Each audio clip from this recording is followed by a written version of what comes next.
ఏమండి ఆ పక్కన నన్ను తిట్టిందండి, ఒకసారి గట్టిగా అడగండి. ఏంది నిన్ను తిట్టిందా? ఎంత ధైర్యం దానికి? ఇప్పుడే రాత్రి చూస్తాడు. ఎంత ధైర్యం ఉంటే నా ముందే నా పెళ్ళాన్ని తిడుతుంది. వద్దు కూర్చోండి. మీ మనోడు చేష్టలు అలా ఉంటాయి. ఏం చేశాడు? మొన్న ఏం జరిగిందంటే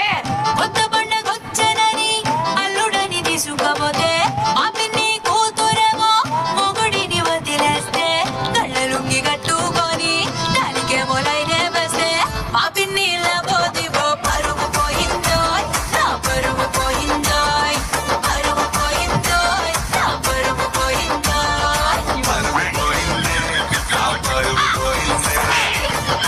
మన సిగ్గు ఒకటి. ఎవరండి? ఆ పక్కింటిదే. నేను లేనని చెప్పు. ఆ పిల్ల ఇంట్లోనే ఉంది. ఏమండి లేనని చెప్పన్నాగా? నువ్వు లేవని చెప్తే అది ఇంట్లోకి వచ్చేస్తుంది.